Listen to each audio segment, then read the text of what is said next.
Hello students, welcome back to dairy technologies. तो जैसे कि आप जानते होंगे कि आपका अलॉटमेंट पीजी और पीएचडी प्रोग्राम का फर्स्ट राउंड का जो आईसीआर का पेंडिंग था बहुत दिनों से, वो फाइनली आज इन्होंने डिक्लेयर कर दिया है। तो जैसे कि आप आईसीआर की वेबसाइट लाइव देख रहे हो मेरे साथ, तो आपका यहाँ पर नोटिस आ चुका है कि the allotment for the university PG and PhD program round first is live from September 30 to October 4। ठीक है, तो मतलब कि अब इसमें क्या है, आगे की प्रोसीजर्स क्या क्या होगी, कैसे कैसे होगी, ये सब चीजें देखना बहुत जरूरी है।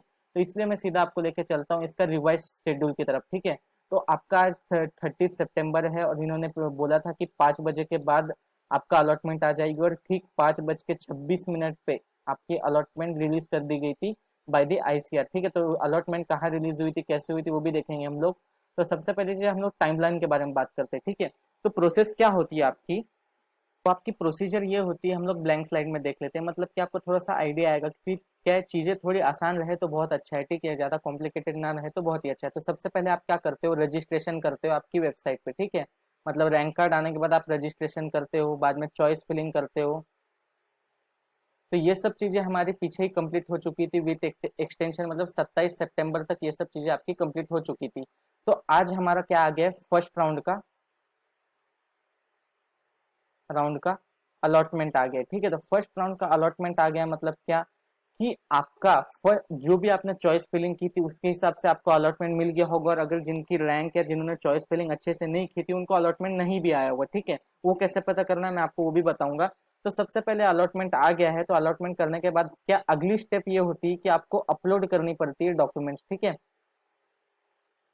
डॉक्यूमेंट्स अपलोड करने के बाद आपको अपलोड डॉक्यूमेंट्स हो गया, स्टेप हो गया वाला। डॉक्यूमेंट्स अपलोड कौन कौन सी, जो डॉक्यूमेंट आपने रजिस्ट्रेशन के वक्त भरी थी जितनी भी, जैसे कि सबसे पहले एनटीए का एडमिट कार्ड, एडमिट कार्ड के बाद आपका ग्रेजुएशन सर्टिफिकेट या ट्रांसक्रिप्ट, फिर आपकी 10th और 12th की मार्कशीट कंबाइन करके, फिर proof of date of birth जो कि 10th का मार्कशीट होता है, फिर आपका आधार कार्ड का एनरोलमेंट आईडी वाला, फिर डोमासाइल सर्टिफिकेट, डोमासाइल के बाद आपका character certificate issued by the head of institution जिसमें आप पहले स्टडी कर चुके, मतलब आपने जहां से आपका बैचलर कंप्लीट किया है और मास्टर कंप्लीट किया इन केस ऑफ पीएचडी। ठीक है, फिर आता है आपकी ट्रांसक्रिप्ट ग्रेजुएशन मार्कशीट के अंदर, फिर उसके बाद आता है आपका स्पॉन्सरशिप सर्टिफिकेट अगर आप जॉब कर रहे हो तो, और उसके साथ में आता है आपकी कैटेगरी सर्टिफिकेट, जिस कैटेगरी से आप बिलोंग कर रहे हो। ठीक है, मतलब डॉक्यूमेंट्स आपने अपलोड कर दी। डॉक्यूमेंट्स अपलोड करने के बाद आपको क्या करना है, सेव एंड प्रोसीड करके आपको पूरा फॉर्म को अच्छे से देख लेना है। ठीक है, डॉक्यूमेंट्स के सारे नंबर चेक कर लेने हैं, सब चीजों को अच्छे से अपलोड करना है। तो अगर आप जेपीईजी फॉर्म में अपलोड कर रहे हो, मतलब जेपीईजी या जेपीजी फॉर्म में आप अपलोड कर रहे हो, तो 200 केबी से नीचे होनी चाहिए आपकी इमेज, और या आप पीडीएफ में अपलोड करो तो उसके लिए 1 MB की लिमिट होती है मैक्सिमम।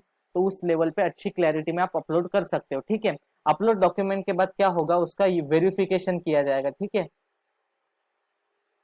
वेरिफिकेशन किया जाएगा, और आपका जो डैशबोर्ड है, मतलब आपके डैशबोर्ड पे ना ऊपर यहाँ पर रेड कलर में आ जाएगा, वेरिफिकेशन किया जाएगा। तो वेरिफिकेशन करने के बाद verification by the allotted university, मतलब उन यूनिवर्सिटी के नोडल ऑफिसर्स उसको चेक करेंगे कि यूनिवर्सिटी की आपने जो डॉक्यूमेंट्स अपलोड किए हैं वो बराबर है या नहीं। ठीक है, तो वेरिफिकेशन करने के बाद आपके डैशबोर्ड पे, ठीक है, डैशबोर्ड पे दो ऑप्शन आएंगे। ठीक है, डैशबोर्ड पे दो ऑप्शन आएंगे, तो उसको पहले हम लोग रेड कलर में लिखते हैं, क्योंकि रेड कलर में लिखा रहेगा वहां पर। एक तो आएगा वेरीफाइड, ठीक है, वेरीफाइड आएगा, या तो आएगा नॉट वेरीफाइड, और उसके नीचे एक ऐसे स्लैश करके रिमार्क लिखा रहेगा। ठीक है, और रिमार्क में लिखेगा कि आपकी ये डॉक्यूमेंट में प्रॉब्लम है तो प्लीज रीसबमिट कीजिए। ठीक है, तो वेरीफाइड आने के बाद आपको सीधा क्या करना है, पे दी सीट एक्सेप्टेंस फी। ठीक है, पे दी सीट एक्सेप्टेंस फी वो कितनी होगी, 10,000 रुपीज। ठीक है, फिर रिमार्क में जो कुछ भी आएगा तो उसके बाद आपको टाइम दिया जाएगा रीसबमिशन का, वो टाइम सिर्फ 1 दिन का ही दिया जाता है। ठीक है, याद रखिए इस बार बहुत कम टाइम पीरियड है, मैं आपको शेड्यूल में दिखा दूंगा अभी। रीसबमिशन का टाइम दिया जाएगा, रीसबमिशन के बाद फिर आपका स्टेटस क्या आएगा, वेरीफाइड। ठीक है, यहाँ पर आपका जब स्टेटस वेरीफाइड आएगा तो आपको सीट एक्सेप्टेंस फी भरनी है। ठीक है, 10,000 रुपीज। उस सीट एक्सेप्टेंस फी भरने के बाद असली गेम क्या होगा कि आपके यहाँ पास तीन ऑप्शन दिखेंगे उसके बाद। ठीक है, आपके डैशबोर्ड में एक दिखेगा कैंसल और विड्रॉ। ठीक है, या फिर आपको दिखेगा अपग्रेडेशन।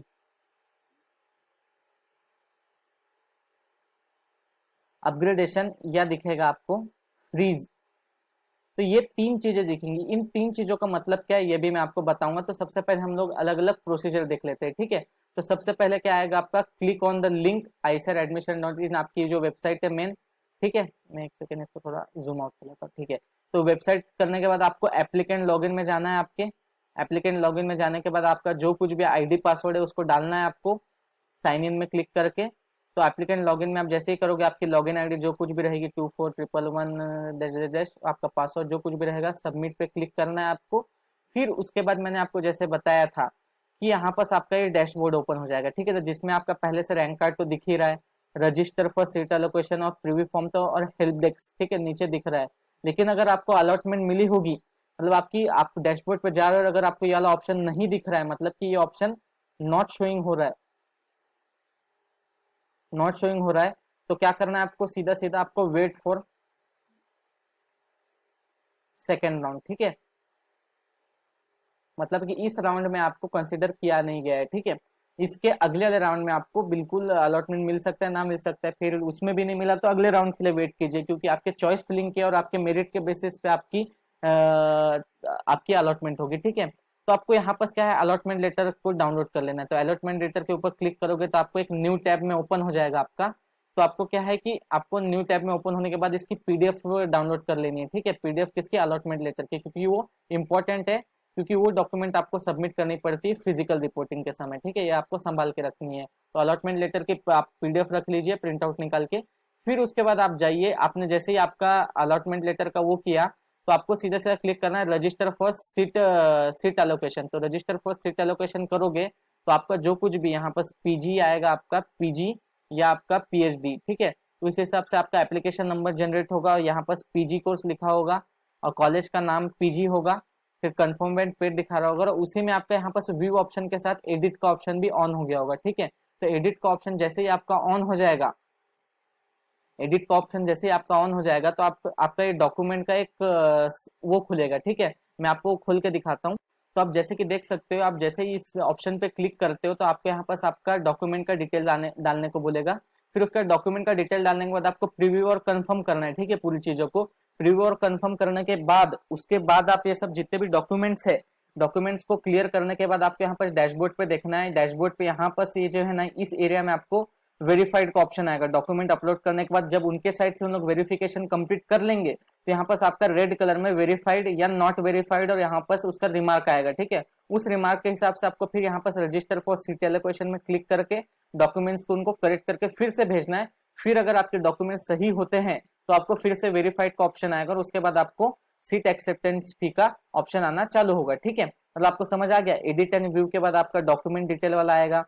फिर डॉक्यूमेंट डिटेल को आपको अपलोड करने के बाद आपका ये वेरीफाइड का ऑप्शन या नॉट वेरीफाइड का ऑप्शन आएगा। उसके बाद फिर आता है आपका एडमिशन स्टेटस। जैसे ही आपका वेरीफाइड दिखाने लग गया उसके बाद आपको क्या आएगा, एडमिशन पेमेंट के लिए, ठीक है। तो एडमिशन पेमेंट कितना करना है आपको, 10,000 रुपीज, ठीक है। तो 10,000 रुपीज करने हैं आपको सीट एक्सेप्टेंस फीस। और आपको मतलब सीट एक्सेप्टेंस फी किस तरीके से, मतलब कि आपको जब कब भी आपको 10,000 रुपए आप पे कर रहे हो, मतलब इसमें कि कैटेगरी वाइज कुछ नहीं है, इसमें सीधा आपको पे करना है, मतलब करना है। मतलब कि जरूरी नहीं कि आप इस कैटेगरी को तो नहीं पे करोगे, आपको सारे कैटेगरी को ये सीट एक्सेप्टेंस फी मैंडेटरी है, ठीक है। तो मैंडेटरी मतलब कि बहुत ही ज्यादा कंपलसरी है, ठीक है।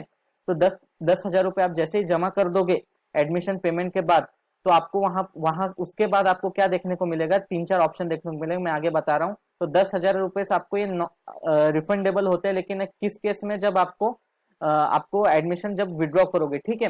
लेकिन उसके अंदर आपको क्या एडमिशन फी कितनी वापस होगी, सिर्फ 9,000 रुपए वापस होगी। और कैसे होगी वो भी मैं आपको बताता हूँ। जैसे आप फी पेमेंट सक्सेसफुल हो जाएगा, सक्सेसफुल होने के बाद आपको यहाँ पर तीन ऑप्शन देखने को मिलेंगे, ठीक है। तो तीन ऑप्शन कौन से हैं, ये है एक्सेप्ट, फ्रीज एडमिशन, अपग्रेडेशन और कैंसल और विड्रॉ एडमिशन, ठीक है। तीन जैसे मैंने आपको यहाँ पर बताए थे, कैंसल, विड्रॉ, अपग्रेडेशन, फ्रीज, ठीक है। मतलब आपको समझ आ गया। अब कैंसल, अपग्रेडेशन और फ्रीज का क्या चक्कर है मैं आपको बताता हूँ, ठीक है। तो आपको ये ऑप्शन मिल गए, तो आप यहाँ पास जैसे इन तीनों में से मान लो मेरे को सीट एक्सेप्ट करनी है, मतलब कि फर्दर मेरे को दूसरे राउंड में पार्टिसिपेट नहीं करना, मेरे को जो सीट मिली है उससे मैं खुश हूँ, तो मेरे को क्या मिलेगा, एक्सेप्ट और फ्रीज एडमिशन। जैसे ही मैं करूंगा मेरे पास यहाँ पर एप्लीकेशन आईडी ये सब चीजें आ जाएगी, कौन सी यूनिवर्सिटी आई है, अमाउंट टू बी पेड, वो स्टेटस पेड दिखाएगा। आपको यहाँ पर सबसे पहले क्या है, फ्रीज माई सीट के ऊपर क्लिक करना है और आपके यहाँ पास ओटीपी डालना है, आपके रजिस्टर्ड मोबाइल नंबर पे या ईमेल आईडी पे आएगा, जो मतलब रजिस्टर्ड ईमेल आईडी पे आएगा, और उसको आपको सबमिट कर देना है। तो आपकी सीट क्या हो जाएगी, कंफर्म फ्रीज हो जाएगी, मतलब कि आपने सीट एक्सेप्ट कर ली। लेकिन अगर आपको जो सीट मिली है अदर देन की, मतलब आप अब क्या है देखो, फ्रीज का मतलब क्या है आपका, फ्रीज का मतलब यह है कि आपने क्या है, एडमिशन एडमिशन कंफर्म कर लिया है और जो सीट मिली है उसको क्या कर लिया आपने, सीट को एक्सेप्ट कर लिया है। ठीक है, आपको समझ आ गया।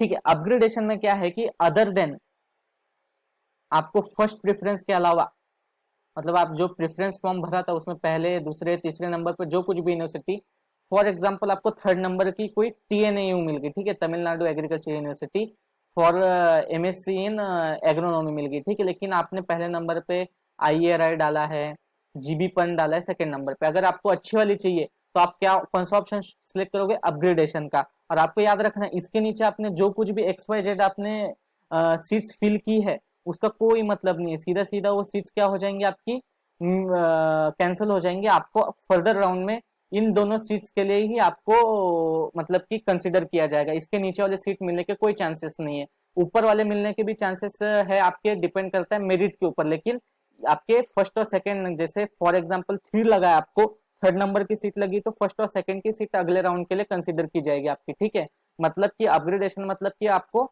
आपकी ये वाली सीट तो फोर्थ राउंड तक रहेगी ही, लेकिन आपको आपको अगर अपग्रेडेशन कर रहे हो तो फर्स्ट सेकेंड थर्ड राउंड में तक और फोर्थ राउंड तक आपको उन आपने जिस भी प्रेफरेंस के ऊपर जो भी ऑप्शंस आपने रखे हैं उसमें से कोई भी सीट्स आपको लग सकती है। ठीक है, तो आपको अपग्रेडेशन करने पे आपको उनसे, अगर आपको सीट से सेटिस्फाई नहीं है तो आपको अपग्रेडेशन के ऑप्शन में वो मिलेगा। ठीक है, और कैंसिल और विड्रॉ का क्या है, आपको जो कुछ भी सीट मिली है उससे आप खुश नहीं हो और आपको उसमें काउंसलिंग से बाहर होना है, मतलब कि आपको 10,000 रुपए रिफंड चाहिए और काउंसलिंग से आपको बाहर जाना है। ठीक है,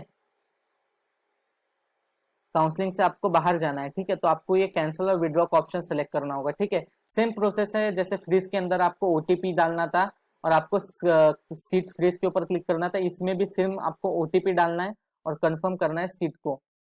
ठीक है, समझ आ गया आपको, बेसिकली यही प्रोसीजर है। इसके बाद आपको जो यूनिवर्सिटी है वो क्या आपको जनरेट करेगी, प्रोविजनल एडमिशन लेटर आपको जनरेट करेगी। ठीक है, किसकी तरफ से, यूनिवर्सिटी की तरफ से। उस प्रोविजनल एडमिशन लेटर की आपको कॉपी रखनी है जो कि आपको काम आएगी। और इसका शेड्यूल कैसा है, तो देखिए 30 तारीख को आज आपका ये सब अलॉटमेंट रेडी हो गया है, डॉक्यूमेंट अपलोड का भी ऑप्शन आ चुका है।